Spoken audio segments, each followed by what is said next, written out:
Assalamualaikum warahmatullahi wabarakatuh, sahabat matematika di mana saya berada. Ketemu lagi di video saya kali ini. Saya akan membawakan salah satu materi masih dengan bagian vektor untuk kelas 10 matematika peminatan. Adik-adik yang ada di rumah dan pecinta matematika di mana saya berada, materi kita adalah lanjutan dari video sebelumnya, sudah saya upload ya. Di mana materi sebelumnya saya sudah membahas tentang apa itu vektor, kemudian contoh vektor seperti apa, dan bagian-bagian dari vektor seperti apa. Nah, ini kita masuk ke indikator yang baru. Ya, kita masuk ke indikator yang baru dengan KD, bunyinya masih KD 3.2, menjelaskan vektor, operasi vektor, panjang vektor, sudut antar vektor dalam ruang berdimensi 2 atau bidang dan berdimensi 3. IPK-nya ada 2 kali ini ya. Jadi IPK-nya yang pertama dan kedua itu pada video sebelumnya. IPK yang kedua, ketiga dan keempat ini 3.2.3, dimana kita akan dimana Bapak Ibu guru akan menilai yang kemampuan adik-adik untuk menghitung operasi penjumlahan vektor dalam dimensi 2. Kemudian 3.2.4 di mana adik-adik akan bisa menghitung operasi pengurangan vektor dalam dimensi 2. Jadi ada dua operasi di sini, operasi hitung matematika dalam bentuk vektor, yaitu penjumlahan dan pengurangan. Jadi kita di sini akan masuk di yang ini ya. Kemarin kan sudah menjelaskan vektor. Ini masuk di operasi vektor. Operasi vektor yang kita bahas hari ini adalah penjumlahan vektor dan pengurangan vektor. Nah, ini ada penjumlahan dan pengurangan vektor di dimensi 2. Yang kita bahas pada dimensi 2 ya, sesuai dengan indikatornya dimensi 2 ya, dimensi 2. Nah, di sini ada secara geometris ya, secara geometris ada dua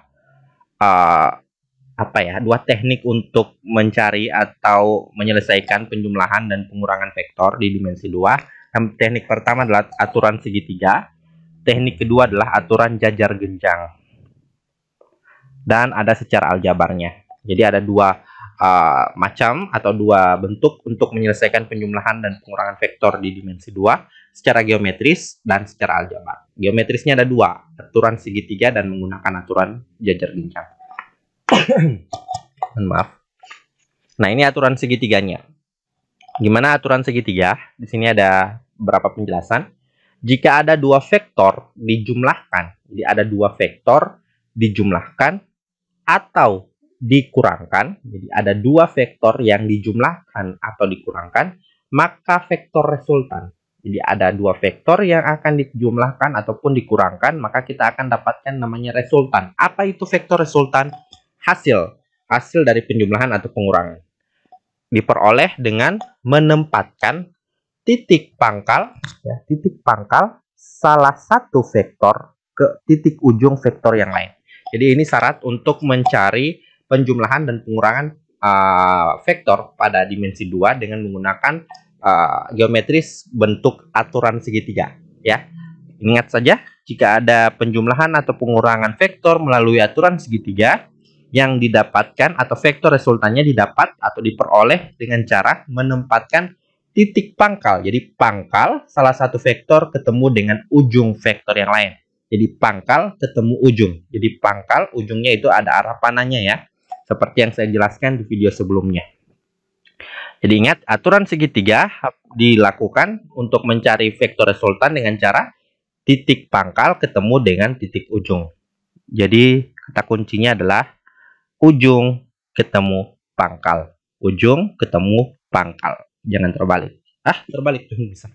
Ya, yang pasti ada ujung dan pangkal yang akan saling ketemu. Nah, kita lihat penjumlahan dua vektor. Misalkan di sini ada vektor A, ya, vektor A dalam milimeter blok ini ya. Ada vektor A, posisinya mengarah ke sebelah ke sini ya. Mengarahnya ke situ. Terus ada vektor B ya, vektor B. Maka ini bisa kita lakukan penjumlahan melalui geometris dengan aturan segitiga. Caranya gimana? Jadi posisi vektor A seperti ini, vektor B-nya seperti ini. Ini bisa kita lakukan, ingat aturan segitiga, pangkal ketemu ujung. Ya, pangkal ketemu ujung.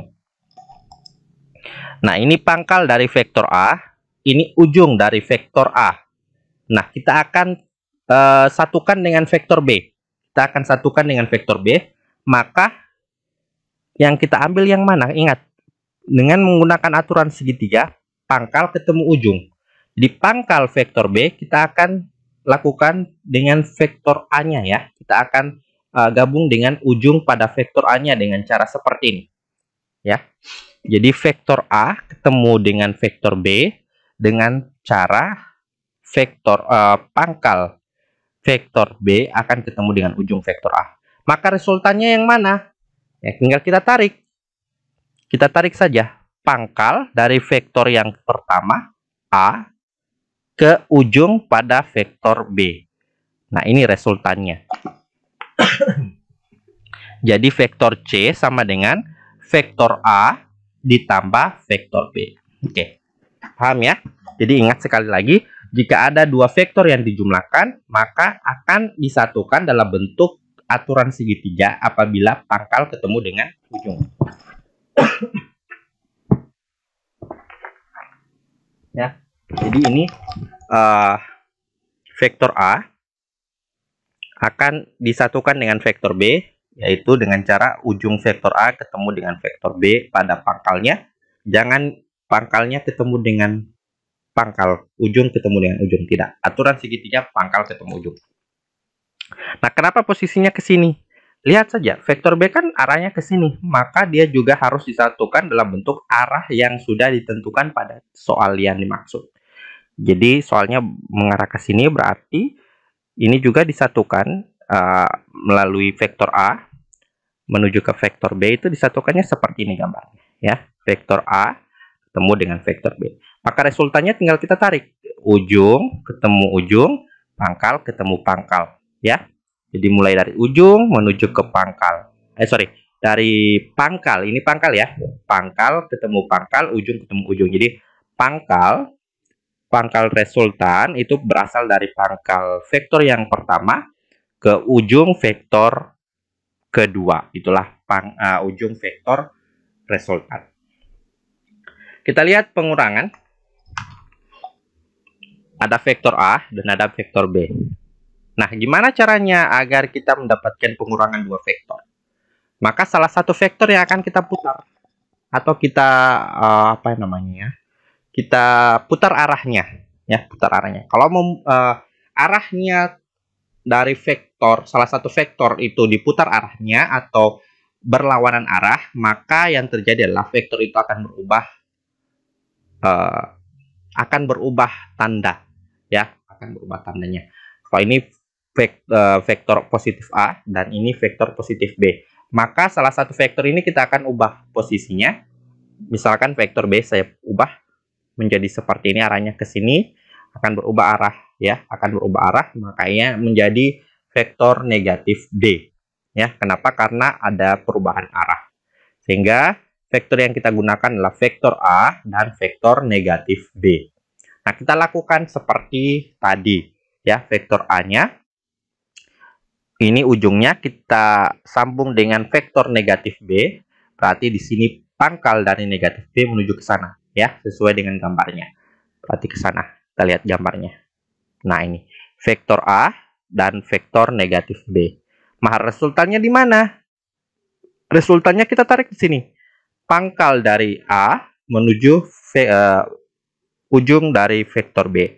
Pangkal dari vektor A menuju ke ujung vektor B. Jadilah vektor resultan C, yaitu vektor A ditambah dengan vektor negatif B atau A, vektor A kurang B. Oke. Nah, itu pengurangan dua vektor. Penjumlahan dan pengurangan menggunakan aturan segitiga. Nah, tadi di awal sudah disampaikan bahwa secara geometris, penjumlahan dan pengurangan vektor di dimensi 2 itu ada dua teknik. Yang pertama aturan segitiga, yang kedua adalah aturan jajar genjang. Nah, gimana aturan jajar genjang? Kita lihat lagi aturannya. Jika ada dua vektor dijumlahkan atau dikurangkan. Jadi ada dua vektor yang dijumlahkan atau dikurangkan. Maka vektor resultan atau hasilnya diperoleh dengan menempatkan titik pangkal kedua vektor. Ya, ingat, penempatannya titik pangkal kedua vektor. Tadi penempatannya titik pangkal dengan ujung. Ya, titik pangkal dengan ujung untuk aturan segitiga. Tapi kalau yang ini, dua vektor dijumlahkan atau dikurangkan menggunakan aturan jajar genjang, itu ditempatkan titik pangkal kedua vektor. Kemudian dibuat garis bayang yang sejajar dengan kedua vektor. Setelah kita tempatkan kedua titik pangkal pada kedua vektor, kemudian kita buat garis bayang dari masing-masing vektor yang diketahui, ya, yang sejajar dengan kedua vektor sehingga membentuk sebuah jajar genjang. Nah, gunanya untuk membentuk sebuah jajar genjang. Selanjutnya ditarik garis diagonal, ya, yang membelah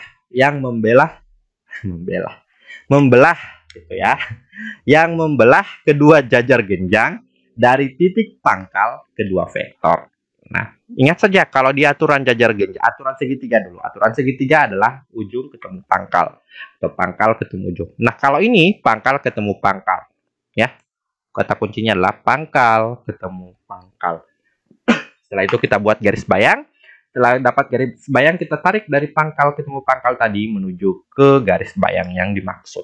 Seperti ilustrasi atau seperti gambaran yang telah dituliskan pada definisi tadi aturan jajar genjang. Nah, kita lihat penjumlahan dua vektor. Misalkan ini vektor A, ya, vektor A, kemudian arahnya ke sana ya. Kemudian ini vektor B. Nah, kita lakukan dengan cara jajar genjang, ya. Kita dapat lakukan dengan cara aturan segitiga bisa, tapi dengan aturan jajar genjang juga bisa. Jadi ini adalah konsepnya bisa melalui aturan segitiga ataupun aturan jajar genjang, tidak masalah. Yang pasti hasilnya akan sama. Ini ada vektor A dijumlahkan dengan vektor B, maka dengan menggunakan aturan jajar genjang, ingat jajar genjang itu kata kuncinya pangkal ketemu pangkal, ya, pangkal ketemu pangkal. Jadi ada vektor A. Nah, vektor B-nya kita akan arahkan kemana? Ke sini atau ke sini? Ya, di sini ya. Kenapa? Karena pangkal ketemu pangkal. Aturan jajar genjang itu pangkal ketemu pangkal. Jadi pangkal vektor A disatukan dengan pangkal vektor B. Nah, jadinya seperti ini. Jadi vektor A ditambah dengan vektor B. Pangkal ketemu pangkal. Nah, selanjutnya kita lakukan garis bayang. Garis bayangnya seperti apa? Garis yang sejajar dengan masing-masing vektor. Nah, ini kita lakukan. Ini kan garis A, vektor A. Maka garis bayangnya di sini. Ya, bayangan dari vektor A-nya di sini. Kita lihat. Ya, benar ya. Ada vektor A dan ada garis bayangnya. Sini. Sedangkan garis vektor B itu bayangnya itu di sini. Kita lihat. Ya, kita lakukan bayangan ya. Kita cerminkan ya, sehingga dapatkan bayangan vektor A dan bayangan vektor B. Nah, resultannya di mana? Ingat, resultan tadi dikatakan bahwa ditarik dari pangkal ketemu pangkal tadi, ini menuju ke ujung dari bayangan vektor A dan vektor B yang disatukan. Gitu ya. Jadi di sini pangkalnya, di sini ujungnya. Jadi ini ditarik dari sini pangkal, di sini ujungnya. Jadilah vektor C, merupakan penjumlahan dari vektor A ditambah vektor B. Oke, paham ya? Gampang sekali. Ingat, pangkal ketemu pangkal, setelah itu lakukan bayangan atau buat bayangan dari masing-masing vektor dan buat garis dari pangkal menuju ke titik sudut antara dua bayangan tadi, dan disitulah ujung dari vektor resultan. Nah, kita lihat pengurangan. Ada vektor A, ada vektor B. Seperti biasa, kalau pengurangan berarti ada salah satu vektor yang akan kita putar. Ya, kalau misalkan ini kan A kurang B, pasti akan berbeda dengan B kurang A. Pasti akan berbeda. Di sini kita ambil salah satu contoh di mana vektor B-nya kita akan ubah menjadi vektor negatif. Maka yang terjadi adalah perpindahan, ukurannya tetap, tetapi perpindahan arah gitu ya. Perubahan arah. Jadi ini vektor B berubah menjadi vektor negatif B karena arahnya berubah. Nah, kita lakukan dengan aturan jajar genjang. Ini vektor A, kita jumlahkan dengan vektor negatif B, jadinya kita jumlahkan dengan negatif, berarti jadinya negatif. Jadi ada vektor A ditambah negatif B, berarti ini ujung pangkal vektor A, maka vektor negatif B-nya akan ke sini ya, di sini pangkalnya. D-nya ke sini. Nah, jadi ada vektor A dan ada vektor negatif B. Ketemunya itu di pangkal ya. Jadi pangkal ketemu pangkal. Setelah itu kita lakukan seperti tadi, bayangan dari vektor A ini. Bayangan vektor A dan ini adalah bayangan vektor B. Jadilah jajar genjang ya. Nah, di mana resultannya? Tinggal kita tarik di sini. Pangkalnya di sini, pangkal resultan, dan ini ujung resultan. Sehingga yang terjadi adalah vektor A ditambah dengan vektor negatif B. Di A kurang B atau vektor A dikurang B. Ya, paham ya? Nah, sampai situ penjelasan saya mengenai operasi penjumlahan dan pengurangan vektor pada dimensi 2. Dan untuk selanjutnya saya akan alihkan ke lembar kerja peserta didik yang akan saya bagikan untuk anak-anak SMA Negeri 1 di bawah. Saya akan bagikan di Google Classroom dan silahkan dikerjakan LKPD yang ada. Oke, sekian. Wabillahi taufiq wal hidayah. Assalamualaikum warahmatullahi wabarakatuh. Sampai jumpa lagi di video yang akan datang. Dan tetap jaga kesehatan.